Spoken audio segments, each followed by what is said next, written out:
الحمد لله الحمد لله وكفى وسلام على عباده الذين اصطفى. أما بعد فأعوذ بالله من الشيطان الرجيم. بسم الله الرحمن الرحيم. سورة أنزلناها وفرضناها وأنزلنا فيها آيات بينات لعلكم تذكرون. الزانية والزاني فاجلدوا كل واحد منهما 100 جلدة ولا تأخذكم بهما رأفة في دين الله إن كنتم تؤمنون بالله واليوم الآخر وليشهد عذابهما طائفة من المؤمنين. صدق الله العلي العظيم. رب اشرح لي صدري ويسر لي امری واحلل عقدۃ من لسانی یفقہوا قولی. اللہ کا بہت بڑا احسان و کرم ہوا کہ اللہ تبارک تعالیٰ نے پھر ہمیں ایک بار قرآن پاک کی تفسیر میں بیٹھنے کی توفیق دی. آج سے انشاءاللہ سورہ نور کی تفسیر بیان کی جائے گی. سورہ نور جو ہے بہت اہم صورت ہے. سورہ نور جو ہے وہ مدنی صورت ہے. اس میں 64 آیتیں ہیں، 9 رکوع اس کے اندر ہیں. نزول کے اعتبار سے یعنی جو قرآن کریم نازل ہوا اس اعتبار سے 102 نمبر کی صورت ہے. ترتیب کے اعتبار سے یعنی قرآن ترتیب کے اعتبار سے دیکھنے جائیں گے تو 24ویں نمبر کی صورت ہے. اس کے کل کلمات 1316 ہیں.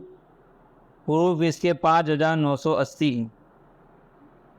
یہ صورت کا اصل موضوع جو ہے وہ اصلاح معاشرہ ہو، یعنی ہمارے سماجی نظام کو کیسے ہم مضبوط بنا سکتے ہیں اور ہمارے سماج میں کون سی بیماری ایسی ہے جو مہلک ہو سکتی ہے، جو ہمارے سماج کو خراب کر سکتی ہے، ہمارے معاشرے کو تباہ و برباد کر سکتی ہے. تو اللہ تبارک تعالیٰ نے اس صورت کے اندر اصلاح معاشرہ یعنی سماج کی اصلاح کے احکام اللہ تبارک تعالیٰ نے بیان فرمائے ہیں. خاص طور پر اس کے اندر جو احکام ہیں وہ عفت اور عصمت اور پاک دامنی کے احکام زیادہ ہیں.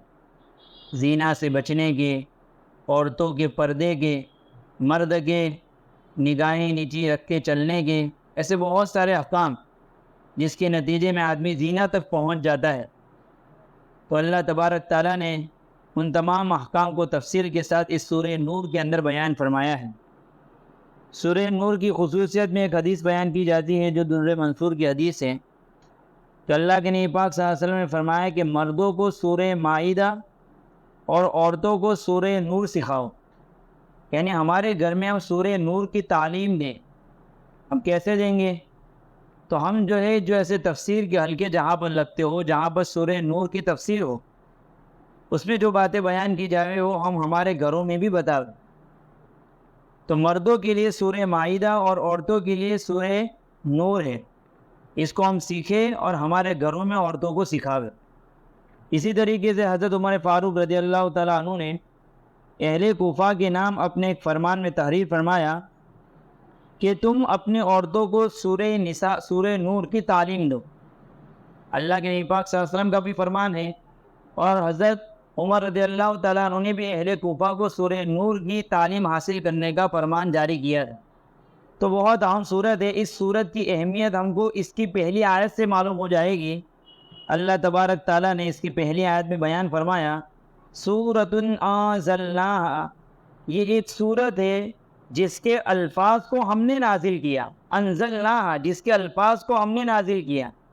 یہاں پر ایک سوال ذہن میں آئے گا کہ پورا قرآن کریم اللہ تبارک تعالیٰ ہی نے تو نازل کیا ہے، تو اللہ تبارک تعالیٰ یہاں پر ایسا کیوں فرما رہے ہیں کہ یہ ایک صورت ہے جس کے الفاظ کو ہم نے نازل فرمایا؟ تو اسی صورت کے متعلق ایسا کیوں بیان کیا جا رہا ہے؟ اس لیے کہ اس صورت کے احکام بہت اہم ہیں. اس لیے اس کی اہمیت کو بتلانے کے لیے اللہ تبارک تعالیٰ اس طریقے سے الفاظ استعمال فرما رہے ہیں. سورۃ انزلناہا، یہ ایک صورت ہے جس کے الفاظ کو ہم نے نازل فرمایا. وفرضناہا، اور ہم نے اس کے احکام کو مقرر کیا، اور ہم نے اس میں احکام کو مقرر کیا. یعنی اللہ تبارک تعالیٰ نے اس صورت میں کچھ ایسے احکام دیے ہیں جو ہمارے اوپر فرض کیے گئے ہیں، ہمارے ذمے واجب کیے گئے ہیں، ہمارے ذمے مستحب قرار دیے گئے ہیں۔ ایسے اللہ تبارک تعالیٰ نے احکام کو اس صورت میں مقرر کیا ہے۔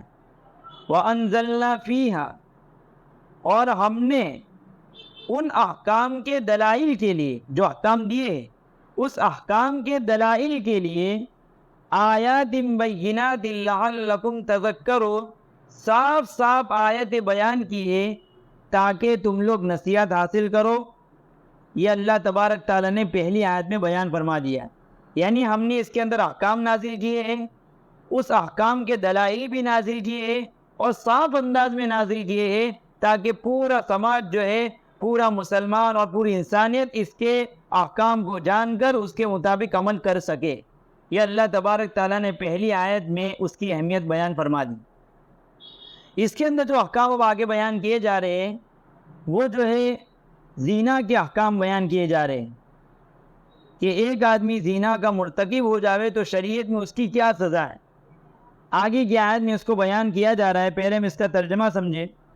الزانیۃ والزانی فاجلدوا کل واحد منہما 100 جلدہ، زنا کرنے والی عورت، زنا کرنے والا مرد، فاجلدوا کل واحد منہما، ان میں سے ہر ایک کو تم 100 جلدہ 100 کوڑے لگاؤ، 100 کوڑے ان میں سے ہر ایک کو مارو۔ ایک حکم یہ دیا، وَلَا تَأْخُذْكُمْ بِهِمَا رَأْفَةٌ فِي دِينِ اللَّهِ إِن كُنتُمْ تُؤْمِنُونَ بِاللَّهِ وَالْيَوْمِ الْآخِرِ، اور تم کو ان دونوں کو سزا دینے کے وقت رحم نہیں آنا چاہیے، فی دین اللہ، اللہ کے معاملے میں، اگر تم اللہ اور آخرت کے دین پر یقین رکھتے ہو، ایمان لاتے ہو۔ اگر ایمان لاتے ہو تو ان کی جو سزا شریعت نے مقرر کی ہے اس سزا کو دیتے وقت تم کو رحم نہیں آنا چاہیے۔ وَلْيَشْهَدْ عَذَابَهُمَا، اور ان دونوں کے سزا کے وقت چاہیے کہ طَائِفَةٌ مِّنَ الْمُؤْمِنِينَ، مومنین کی ایک جماعت وہاں پر حاضر رہنی چاہیے۔ جس وقت ان لوگوں کو سزا دی جاوے اس وقت مومنین کو چاہیے کہ وہاں پر حاضر رہے۔ یہ اس آیت کا ترجمہ ہے۔ اس آیت کے ترجمے سے ہمیں معلوم ہو گیا کہ اس کے اندر کون سے جرم کی سزا اللہ تبارک تعالیٰ نے بیان فرمائی ہے۔ تمہیدی طور پر پہلی آیت آ گئی، اس کے ذریعے سے ہمیں معلوم ہو گیا کہ آگے کا احکام اور آگے کا حکم جو آ رہا ہے بہت اہم ہے۔ اب یہ جو زنا جو ہے اس کی سزا جو اتنی سنگین جو بیان کی جا رہی ہے کہ اس کے مرتکب کو 100 کوڑے مارنے کی سزا دی جا رہی ہے، اور ساتھ میں سزا دینے والوں کو یہ کہا جا رہا ہے کہ تم رحم مت کھانا اور ایک قوم اور ایک جماعت کو حاضر رکھ کر سزا دینا۔ تو اس بنیاد پر جیسا جرم ہوتا ہے ویسی سزا ہوتی ہے۔ سزا اتنی سنگین کیوں ہے؟ اس بنیاد پر کہ اس کا جرم بھی اتنا سنگین ہے۔ یہ زنا اتنا خطرناک جرم ہے کہ صرف جس نے اس کا گناہ کیا ہے، جو اس میں مرتکب ہوا ہے، اس کا وبال صرف اسی پر نہیں آتا ہے بلکہ اس کا وبال پورے سماج پر آتا ہے، پوری معاشرت پر آتا ہے۔ اور یہ ایک جرم ہے لیکن یہ کئی جرائم کا مجموعہ ہے۔ اس کے نتیجے میں قتل و غارت ہوتی ہے، اس کے نتیجے میں پورا نسب اور حسب ختم ہو جاتا ہے۔ اسی بنیاد پر اللہ تبارک تعالیٰ نے اس کی سزا کو اتنی سنگین طور پر بیان کیا ہے۔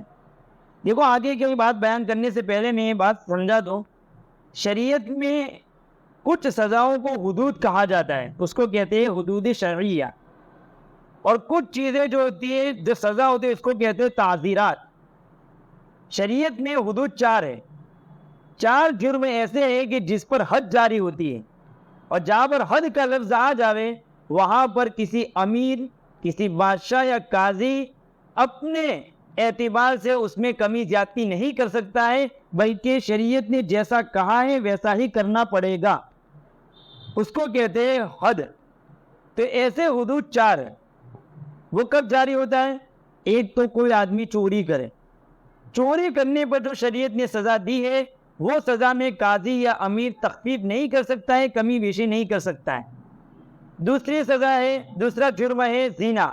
زنا پر شریعت نے جو سزا مقرر کی ہے وہی سزا امیر اور قاضی دے سکتا ہے، اس میں کمی زیادتی نہیں کر سکتا ہے۔ تیسرا ہے تہمت۔ تہمت کی جو حد شریعت نے بیان کی ہے اس میں بھی امیر اور قاضی تخفیف نہیں کر سکتا ہے۔ اور چوتھے نمبر کی چیز ہے شراب پینے پر جو سزا دی گئی ہے۔ یہ 4 جرم ایسے ہیں جس پر جو شریعت نے حد مقرر کی ہے وہی حد کے مطابق سزا دی جائے گی، اس میں امیر اور قاضی تخفیف نہیں کر سکتا ہے۔ اس حد کو حدود شرعیہ کہا جاتا ہے۔ اس کے علاوہ جتنے بھی جرائم ہیں، چاہے ڈاکو زنی ہو، قتل و غارت ہو، کتنے بھی جرائم ہیں، وہ جرائم جو ہوتے ہیں وہ امیر اور قاضی کے ثوابدید پر موقوف ہوتے ہیں۔ یعنی امیر اور قاضی اس وقت حالات کے اعتبار سے اور اس وقت کے جس کے ساتھ یہ گناہ ہوا ہے اس کو دیکھتے ہوئے جو فیصلہ کرے اس کے مطابق سزا دی جائے گی، ان 4 کے علاوہ۔ تو ان 4 میں ایک زنا کا بھی جرم ہے۔ تو اس سے بھی ہم کو ایک سوال ہوتا ہے کہ زنا میں ایسا کیسا جرم ہو جاتا ہے، کون سا ایسا اتنا بڑا گناہ ہو جاتا ہے کہ جس کے نتیجے میں شریعت نے اتنی بڑی سزا مقرر کی ہے۔ اب اس کی زنا کی ہم سزائیں پہلے سمجھ لیں، تھوڑی مختصر طور پر، اس کے بہت سارے مسائل ہیں لیکن میں مختصر طور پر اس کو سمجھانا چاہتا ہوں۔ اگر اس کے بعد بھی اگر کسی کو سمجھ میں نہ آئے تو وہ بعد میں بھی پوچھ سکتا ہے۔ دیکھو شریعت میں زنا کی کیا حد ہے۔ ایک آدمی عاقل ہے، عقل مند ہے، بالغ ہے، آزاد ہے اور وہ شادی شدہ نہیں ہے، تو ایسے عورت اور مرد نے اگر زنا کیا ہے تو شریعت کی طرف سے اس کی سزا ہوگی کہ 100 کوڑے لگائے جاوے، جو ابھی ہم نے آیت میں جس سزا کو ہم نے سمجھا۔ اگر غلام ہے، جو پہلے زمانے میں ہوتے تھے، غلام اور باندی نے اس طریقے سے حرکت کی ہے تو اس وقت شریعت کی طرف سے 50 کوڑے ان لوگوں کو لگائے جائیں گے، چاہے پھر وہ شادی شدہ ہو چاہے پھر شادی شدہ نہ ہو۔ لیکن اگر ایک آدمی آزاد ہے، عاقل ہے، بالغ ہے اور اس نے صحیح طور پر نکاح کیے ہے اور نکاح کے بعد دونوں کا ملاپ بھی ہوا ہے، اب اس کے بعد اگر اس سے زنا کا جرم ہوتا ہے تو اس وقت شریعت کی سزا یہ ہے کہ اس کو رجم کر دیا جائے گا، سنسار کر دیا جائے گا، یعنی پتھروں کے ذریعے سے اس کو ہلاک کر دیا جائے گا۔ یہ شریعت نے زنا کی حد مقرر فرمائی۔ اب ان سزاؤں کے ذریعے سے ہمیں ذہن میں آتا ہے کہ یہ اتنی بڑی سزا کیوں؟ تو زنا جو ہے، جتنے بھی دنیا میں آدمی غور کرے، جتنے بھی دنیا میں جرائم ہوتے ہیں اس جرائم کے پیچھے زیادہ تر 2 چیزوں کا رول ہوتا ہے، ایک عورت اور اس سے کم درجے کا مال۔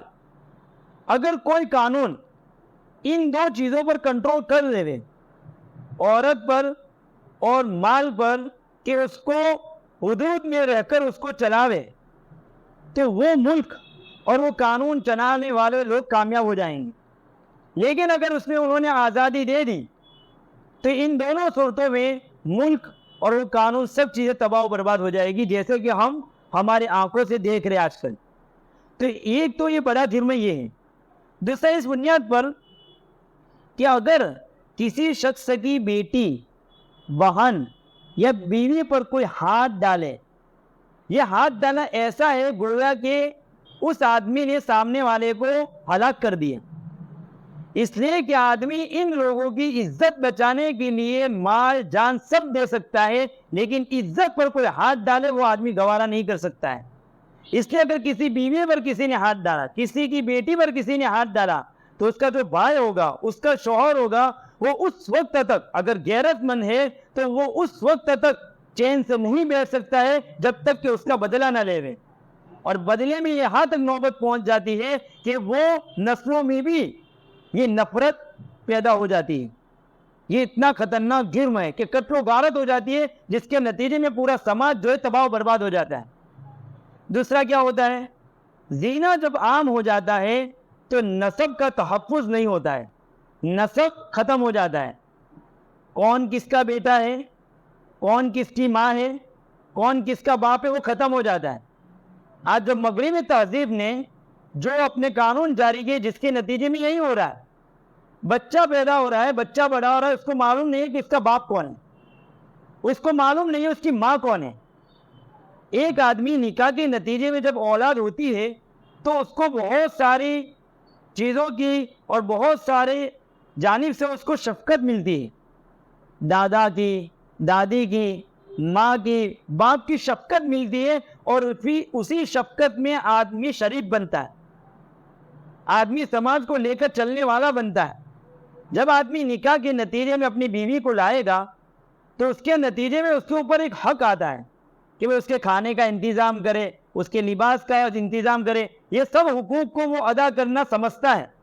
لیکن جب یہ نکاح کا سلسلہ ختم ہو جائے، صرف آدمی اپنی خواہشات کے مطابق زندگی گزارنے کو زندگی سمجھے، تو پھر وہ بیوی کے حقوق کو ادا نہیں کرتا ہے، وہ بچوں کے حقوق کو ادا نہیں کرتا ہے، اور وہ ایک جو ہے جانوروں جیسی تہذیب بن جاتی ہے۔ آج اسی تہذیب کو لوگ کہتے ہیں کہ وہ سب سے بہترین تہذیب ہے، حالانکہ ان لوگوں نے سب طریقے کا نظام ختم کر دیا گیا۔ اس لیے شریعت نے ہم کو جو نظام دیا ہے کہ وہ ایک سنت کے مطابق نکاح کر کے آدمی اپنی خواہشات کو پوری کرے، وہی شریعت کا اصل منشا ہے۔ لیکن ایک آدمی اس حد کو پار کر دیتا ہے اور بے حیائی کی انتہا تک آ جاتا ہے، تو شریعت پھر اس کی پرواہ نہیں کرتا ہے، بلکہ سب کے سامنے اس کو سزا دلواتا ہے، اور سنگین سزا دلواتا ہے۔ کیوں؟ یہاں پر علماء نے ایک بات لکھی، اس لیے کہ اللہ نے اس کو بہت ساری نعمتیں دی، عاقل بنایا، بالغ بنایا، آزاد بنایا، اور پھر اس کو ایک اچھی بیوی دی، اس کے بعد بھی وہ کسی غیر سے اپنے خواہشات کو پوری کرتا ہے، تو اس نے اللہ کی بہت ساری نعمتوں کی ناشکری کی، جس کے نتیجے میں اللہ نے سزا عائد کی کہ اب اس کو رجم کر دیا جاوے، اب اس کو زندگی گزارنے کا کوئی حق نہیں ہے۔ تو یہ سزا اس لیے شریعت نے مقرر فرمائی ہے۔ اب ان آیاتوں کو ہم سمجھے۔ اور الزانیۃ والزانی، اب یہاں پر ایک سوال ہوگا، قرآن کریم کا مزاج یہ ہے کہ وہ جب بھی حکم دیتا ہے، کوئی احکام جاری کرتا ہے، تو وہ عورتوں کا تذکرہ نہیں کرتا ہے، وہ سیدھا یہ کہتا ہے یا ایھا الذین آمنوا، یا ایھا الذین آمنوا استعینوا بالصبر والصلاۃ، یا ایھا الذین آمنوا ارکعوا واسجدوا، یعنی کہ صرف مردوں کو مخاطب کرتا ہے، اے ایمان والو، اے ایمان والو مرد۔ حالانکہ عورتیں بھی اس میں شامل ہوتی ہے، لیکن جس طریقے سے عورتوں کو پردے میں ظاہری طور پر رہنے کا حکم دیا ہے، اللہ نے اتنی ان کی احتیاط کیا کہ اللہ نے قرآن کریم میں اس کو مستور ہی رکھا، چھپا ہوا ہی رکھا، ان کے بارے میں الفاظ بھی استعمال قرآن کریم نے نہیں کیے۔ یہ قرآن کریم کا عام مزاج ہے، لیکن جہاں پر ضرورت پڑتی ہے وہاں پر قرآن کریم عورتوں کے الفاظ بھی استعمال کرتا ہے۔ ایک مرتبہ ایک صحابیہ عورت نے اللہ کے نبی پاک صلی اللہ علیہ وسلم سے کہا کہ ہر جگہ پر صرف مردوں کو مخاطب کیا جاتا ہے، عورتوں کو کیوں نہیں؟ تو ان کے سلسلے میں ایک مستقل 22ویں پارے میں آیت نازل ہوئی، جس میں 10 احکام میں مردوں کے ساتھ عورتوں کا بھی ذکر فرمایا گیا۔ والمؤمنون والمؤمنات والمسلمین والمسلمات والقانتین والقانتات، اس طریقے سے پوری آیت 10 احکام میں عورتوں کا بھی ذکر فرمایا۔ دوسرا، جہاں پر اس حکم میں عورتوں کو بھی ساتھ میں لانا بہت ضروری ہوتا ہے، وہاں پر بھی شریعت اس کو بیان کرتا ہے، جیسے کہ چوری کے احکام ہیں، وہاں پر والسارق والسارقۃ، چوری کرنے والا اور چوری کرنے والی عورت، ان دونوں کے ہاتھوں کو کاٹا جائے، تو وہاں پر شریعت عورتوں کا ذکر کرتا ہے۔ لیکن یہاں پر یہ بات سوال یہ ہے کہ یہاں پر عورت کا تذکرہ پہلے ہے اور مرد کا تذکرہ بعد میں ہے۔ الزانیۃ، زنا کرنے والی عورت اور زنا کرنے والا مرد، تو یہاں پر اس جرم میں شریعت نے عورت کو پہلے کیوں بیان کیا؟ اس کا علماء نے جواب لکھا ہے۔ علماء نے جواب لکھا ہے کہ چونکہ اس کی جو سزائیں ہیں وہ بہت سنگین سزا ہے، تو ایسا نہ ہو کہ کوئی سزا دیتے وقت یہ سمجھے کہ بھئی عورت تو ضعیف الخلقت ہے، کمزور ہے، اس لیے اس سے سزا میں تخفیف کر دی جاوے، یہ ذہن میں بات نہ آوے، اس لیے شریعت کہتی ہے کہ پہلے حقدار سزا کی عورت ہے۔ الزانیۃ، اس عورت کو سزا دینے میں تمہارے دل میں ذرا برابر رحم نہیں آنا چاہیے، اس لیے عورت کو پہلے یہاں پر بیان کیا۔ دوسری بات، اللہ تبارک تعالیٰ نے عورت کی فطرت میں مرد کے مقابلے میں حیا زیادہ رکھی، یہ فطری طور پر یہ حیا رکھی، اور جب تک عورت کی طرف سے میسج نہ ملے مرد جو ہے اس پر قابو نہیں پا سکتا۔ اب یہ بے حیائی کی اتنی انتہا ہو گئی کہ ایک چیز فطرت میں رکھی ہوئی چیز تھی کہ عورت بولتے بھی شرماتی ہے، کئی ایسے مجمع میں آتے بھی شرماتی ہے، اس نے اتنے حد پار کر کے یہ کام کر دیا تو سزا کی مستحق پہلے عورت، اس لیے کہ اس نے تمام اسباب کو توڑ کر اس نے گناہ کا ارتکاب کیا ہے۔ اس لیے شریعت کہتی ہے کہ پہلے سزا کی حقدار عورت ہے، اس لیے پہلے اس کو کوڑے لگاؤ۔ جیسے کہ چوری کے سزا میں دیکھو، چوری میں پہلے مرد کا تذکرہ ہے پھر عورت کا ہے۔ کیوں؟ اس لیے کہ مرد کو کمائی کے اسباب اللہ نے بہت دیے، کہ قوت دی ہوئے، وہ مزدوری کر کے کمائی کر سکتا ہے، پھر بھی اس نے اس سبب کو اسباب کو چھوڑ کر چوری کا فعل کیا، اس لیے پہلے چوری کی سزا مرد کو دی جاوے۔ ایسے ہی یہاں پر عورت کے اندر چونکہ حیا زیادہ تھی، ہونا یہ چاہیے تھا کہ وہ زنا سے رکتی، لیکن وہ نہیں رکی، اس کے نتیجے میں یہ ہوا کہ اس کو سزا پہلے دی جاوے۔ اس لیے شریعت نے پہلے لفظ الزانیۃ کا لفظ استعمال کیا ہے۔ دوسرے یہاں پر ایک آگے قرآن کریم نے ایک تعبیر استعمال کی ہے۔ قرآن کا کوئی لفظ مصلحت سے خالی نہیں ہوتا ہے، اس کے اندر بہت علوم ہوتے ہیں۔ یہاں پر قرآن کریم نے ایک لفظ استعمال کیا فجلدو، تو ان کو کوڑے مارو۔ تو فجلدو کا جو لفظ ہے وہ جلد سے بنا ہوا ہے، جیم لام دال لفظ آ رہا ہے کہ نہیں بولنے میں، تو جلد سے بنا ہوا ہے۔ جلد کا معنی ہوتا ہے چمڑے کے، کیونکہ اس زمانے میں کوڑے جو ہوتے وہ عام طور پر چمڑے کے بنا کرتے تھے، اس لیے یہاں پر ایک تفسیر تو ہوئی کہ اس نے فجلدو کا لفظ استعمال کیا۔ لیکن اہم تفسیر جو اس کی یہ بیان کی گئی ہے کہ فجلدو کا لفظ اس نے استعمال کیا کہ کوڑے مارنے میں اس بات کی رعایت رکھنی ہے کہ وہ صرف جلد پر لگے، چمڑے پر لگے، اس کا اثر گوشت پر نہیں ہونا چاہیے۔ یعنی اتنے زور سے کوڑے نہیں مارنے ہیں کہ نیچے سے گوشت اکھڑ کر باہر آ جائے۔ اس لیے قرآن کریم نے فجلدو کا لفظ استعمال کیا کہ بھی کوڑے مارنے میں رعایت کرنی ہے کہ اس کو جلد پر لگے، یعنی اس قدر سختی سے بھی نہیں ماننا ہے کہ گوشت نکل آوے، اور اس قدر تخفیف سے بھی نہیں ماننا ہے کہ اس کو تکلیف ہی نہ پہنچے۔ اس لیے درمیانی قسم کو بتانے کے لیے قرآن کریم نے فجلدو کا لفظ استعمال فرمایا ہے۔ اب آگے قرآن کریم نے یہ لفظ جو استعمال کیا کہ تم کو ان کو سزا دیتے وقت رحم نہیں آنا چاہیے، اس سے ایک اصول بیان کیا گیا کہ اللہ نے جہاں پر جو چیز کرنے کا کہا ہے آدمی ویسے ہی کرے، وہاں پر اپنی عقلیں نہ چلاؤ، یہاں پر وہ اللہ سے زیادہ مہربان نہ بنے۔ دنیا میں پوری جتنی بھی اللہ نے کائنات بنائی ہے سب سے زیادہ رحم کرنے والی ذات اللہ کی ہے۔ ایک اللہ کی نافرمانی کر کے ایک زندگی گزارتا ہے کافر، اللہ اس کو بھی کھلاتا ہے، اس کو بھی پلاتا ہے۔ کتنے نافرمان لوگ ہیں دنیا میں، پھر بھی اللہ نے کبھی ان کے کھانے بند نہیں کیے۔ تو اللہ سے رحم کرنے والی ذات کون سی ہو سکتی؟ تو اللہ نے جب یہ سزا دی ہے تو یہ سزا بے رحمی والی نہیں ہے، بلکہ یہ سزا دینا ہی رحم ہے۔ کیوں؟ اس لیے کہ اگر تم نے اس کو سزا نہیں دی تو یہ زنا کا جرم بڑھے گا، جس کے نتیجے میں پوری انسانیت تباہ ہو جائے گی۔ اگر تم نے ایک آدمی کو اس طریقے سے سزا دے دی تو اس کے نتیجے میں پورا معاشرہ اس گناہ سے بچ جائے گا۔ تو گویا اگر تم نے اس پر رحم کیا تو انسانیت پر رحم نہیں کیا۔ اس لیے اس کے ساتھ جیسا شریعت نے حکم دیا ہے ویسا ہی آدمی کرے، تب جا کر یہ انسانیت کے ساتھ رحم ہو۔ یہ یہاں پر یہ بتانا چاہ رہے ان کنتم تؤمنون باللہ والیوم الآخر، اگر تم اللہ اور اس کے اور اللہ اور آخرت کے دین پر یقین رکھتے ہو تو اللہ کی اس بات پر بھی یقین رکھو کہ اسی میں انسانیت کا بقا ہے۔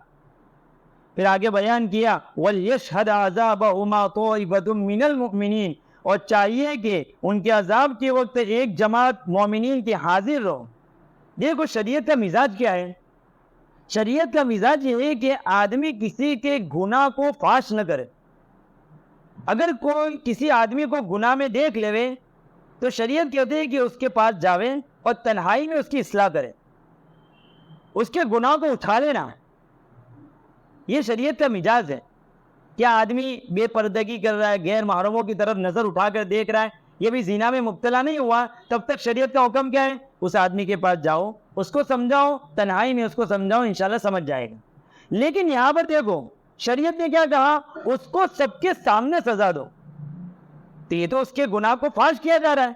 سوال ہو رہا ہے کہ نہیں کہ یہاں پر جب اس کو سب کے سامنے سزا دی جائے گی اور پوری جماعت کھڑی ہوگی تو یہ تو رسوا ہو جائے گی، یہ تو رسوا ہو جائے گا۔ تو شریعت نے یہاں پر اس طریقے سے سزا دینے کا حکم کیوں دیا؟ ایک سوال ہے. تو اس بنیاد پر دیا گیا کہ چونکہ اللہ تبارک تعالیٰ نے اس کی حیا، اس کی پاک دامنی اور اس کی عزت کی بہت پرواہ کی تھی، اور شریعت کے قدم قدم پر یہ حکم دے کہ اس کی عزت کا خیال رکھنا. اس لیے ہم کو کہا گیا نا کہ بھئی کسی انسان کے دل کو تکلیف پہنچانا یہ بیت اللہ کو گرا دینے سے بھی زیادہ سنگین. یہ اللہ نے کیوں کہلوایا اللہ کے نبی کی زبان سے؟ اس لیے کہ اس کی عزت اور آبرو کی اللہ کے یہاں وقعت ہے. لیکن اس نے ان تمام حدود کی رعایت کیے بغیر اللہ کی اتنی بڑی نافرمانی کر دی کہ اللہ نے اتنے سارے آپشن دیے تھے. اپنی نگاہ کو جھکا کر چلے، غیر محرم سے بات نہ کرے، اجنبی عورت سے بات نہ کرے، یہ تمام احکام دیے تھے. اس میں سے اس نے کسی کی پرواہ نہیں کی اور یہ جرم کر دیا. تو اللہ بھی اب اس کی عزت کی پرواہ نہیں کرے گا، بلکہ اللہ بھی کہتا ہے کہ سب کے سامنے اس کو سزا دی جائے. یہ شریعت کا حکم ہے. اس لیے شریعت کی ہر حکم میں، ہر حدود میں، ہر تعزیرات میں اللہ تبارک تعالیٰ نے حکمت رکھی ہوئی ہے. اس لیے جب تک آدمی حکمت کو نہیں سمجھے گا، اور حکمت کو سمجھے بغیر صرف اتنا سمجھے گا کہ وہ زنا کی یہ حد ہے، پھر وہ میڈیا کو سنے گا، پھر وہ جاہل لوگوں کو سنے گا، تو اس کے ذہن میں اسلام کے بارے میں شکوک اور شبہات پیدا ہو جائیں گے. اس لیے انسان کو چاہیے کہ پہلے دین کو صحیح معنوں میں سمجھے. اتنا پیارا دین اور اتنا مچیلا، مطلب کہ جس کے اندر ہر چیز کی رعایت کی گئی ہے، انسان کو کئی اور مذہب میں یہ چیز نہیں مل سکتی. تو اللہ تبارک تعالیٰ نے یہ احکام کو بیان کر کے اللہ تبارک تعالیٰ نے بتایا کہ اللہ تبارک تعالیٰ چاہتے ہیں کہ یہ انسانی جو سماج ہے وہ اچھی طریقے سے چلے. اس کے لیے اللہ تبارک تعالیٰ نے ان حدود کو نافذ فرمایا ہے. اللہ تبارک تعالیٰ ہمیں کہی ہوئی باتوں پر عمل کرنے کی توفیق عطا فرماوے. آئندہ بھی اس کی تفصیل کے ساتھ بیان کیا جائے گا. زنا کے کیا برے اثرات سماج پر ہوتے ہیں، زنا کے بارے میں کیا کیا اللہ کے نبی پاک صلی اللہ علیہ وسلم نے اس کے عذاب بیان کیے، کہ آج جو معاشرے میں طرح طرح کی جو آفت ہے، مصیبت ہے، جو بے برکتیاں جو چل رہی ہیں، اس کی بنیادی وجہ کیا ہے، اس کو انشاءاللہ آئندہ تفصیل کے ساتھ بیان کیا جائے گا. اللہ تبارک تعالیٰ ہمیں کہی باتوں پر عمل کرنے کی توفیق عطا فرمائے. آمین. وآخر دعوانا الحمدللہ.